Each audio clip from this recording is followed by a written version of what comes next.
किस देश की सेना माउंट एवरेस्ट से कचरा इकट्ठा करने के लिए अभियान चलाएगी?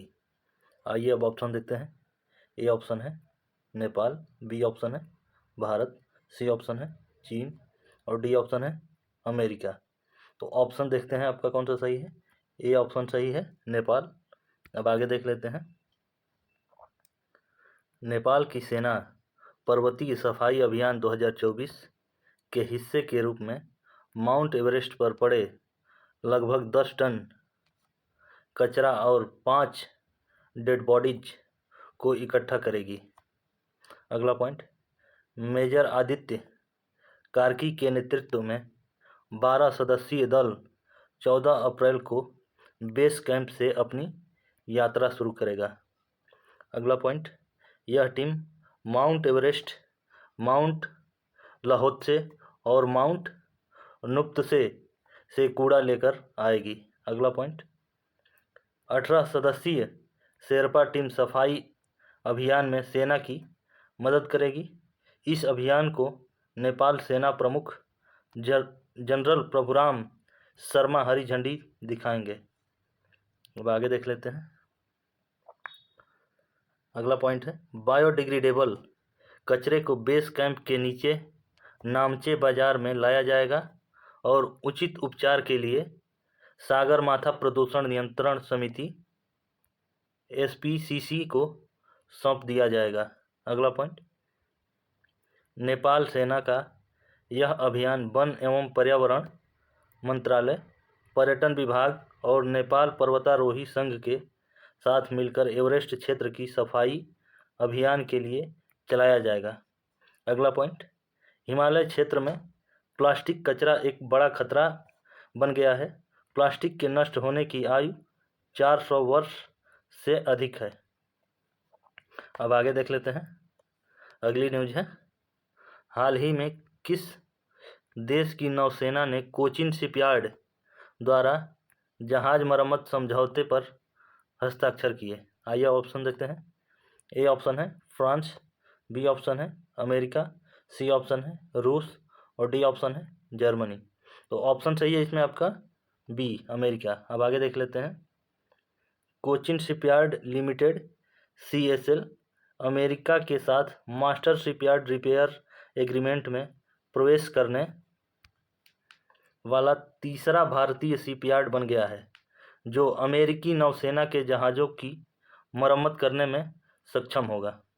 अगला पॉइंट, 5 अप्रैल 2024 को से प्रभावी MSRA एक गैर वित्तीय समझौता है।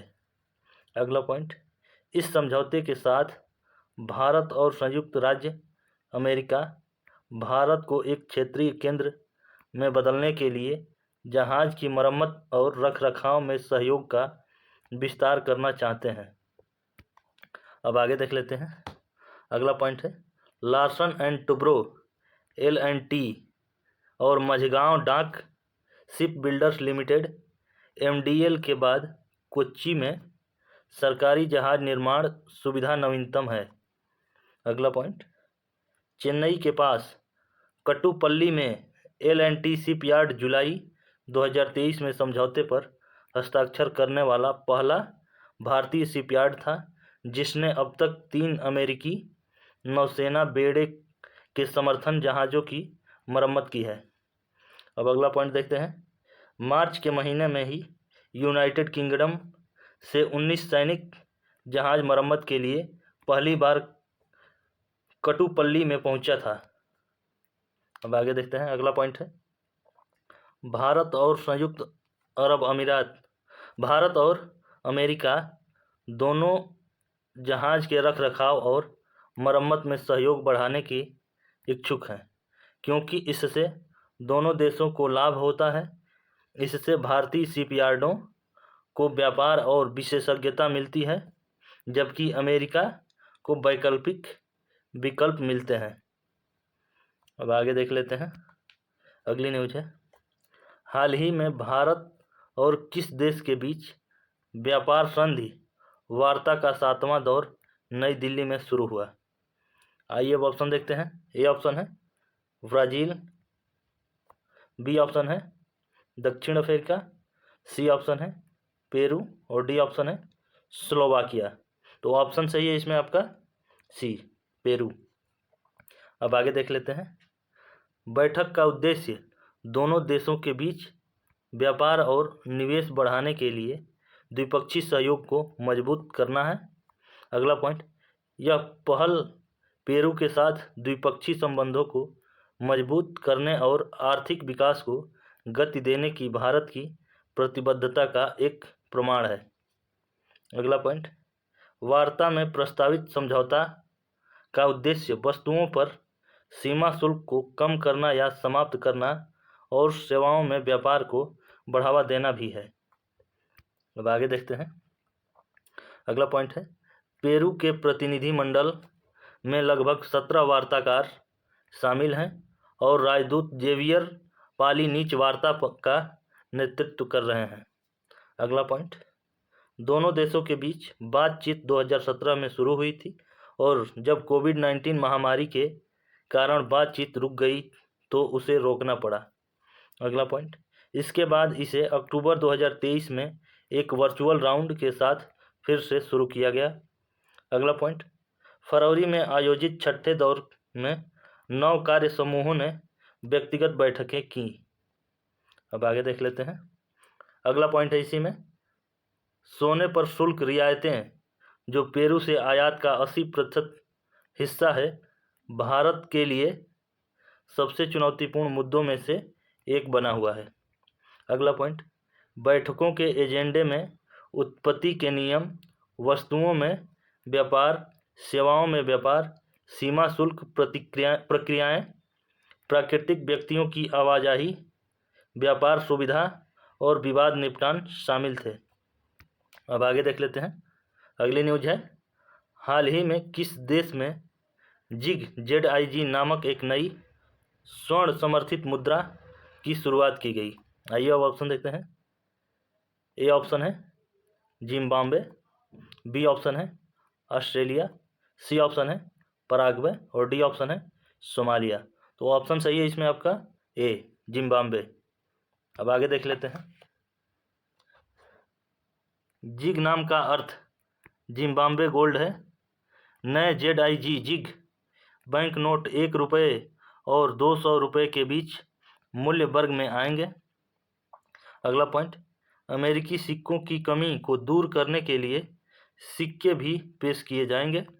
अगला पॉइंट, यह पिछले 25 वर्षों से संकट की ओर बढ़ रही अर्थव्यवस्था को स्थिर करने का नवीनतम प्रयास है। अगला पॉइंट, जिग जिम्बाब्वे डॉलर RTGS का स्थान ले लिया, जिसने इस वर्ष अब तक अपने मूल्य का 3/4 खो दिया है। अब आगे देख लेते हैं। जिम्बाब्वे वासियों के पास पुराने मुद्रास्फीति प्रभावित नोटों को नई मुद्रा से बदलने के लिए 21 दिन हैं। अब आगे देख लेते हैं। हालांकि अमेरिकी डॉलर जो 85% लेन देन के लिए जिम्मेदार है, कानूनी मुद्रा बना रहेगा और अधिकांश लोगों द्वारा पसंद किया जाता रहेगा। अब अगला पॉइंट देख लेते हैं। नई मुद्रा तत्काल प्रभाव से लागू की जा रही है और बैंकों को मौजूदा जिम्बाब्वे डॉलर शेष को जिग में परिवर्तित करना होगा। अब आगे देख लेते हैं।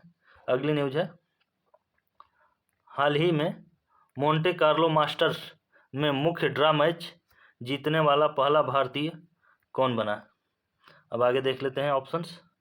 ए ऑप्शन है बी साईराम, बी ऑप्शन है राजीव महर्षि, सी ऑप्शन है संजय नायर और डी ऑप्शन है सुमित नागल। तो ऑप्शन सही है इसमें आपका डी, सुमित नागल। अब देख लेते हैं मोंटे कार्लो मास्टर्स के बारे में जान लेते हैं। यह पुरुष पेशेवर खिलाड़ियों के लिए एक वार्षिक टेनिस टूर्नामेंट है।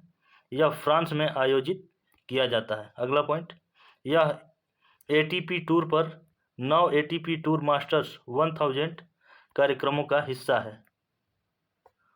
अब आगे देख लेते हैं।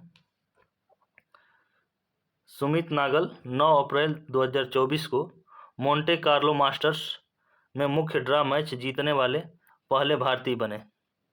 अब अगला पॉइंट देखते हैं। सुमित नागल ने शुरुआती दौर में इटली के 35वीं रैंकिंग वाले माटेओ अर्नाल्डी को हराया। अब आगे देखते हैं अगला पॉइंट।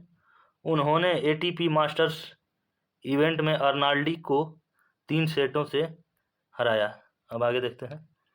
वह विजय अमृतराज 1977 और रमेश कृष्णन 1982 के बाद मोंटे कार्लो में मुख्य ड्रा में शामिल होने वाले केवल तीसरे भारतीय हैं। अब अगला पॉइंट है, वह क्ले पर मास्टर्स 1000 मैच जीतने वाले पहले पुरुष भारतीय एकल खिलाड़ी बन गए। अब आगे देख लेते हैं। सुमित नागल एक भारतीय टेनिस खिलाड़ी हैं। वह वर्तमान में नंबर 1 रैंक वाले भारतीय खिलाड़ी हैं। तो आज की न्यूज़ हम समाप्त करते हैं।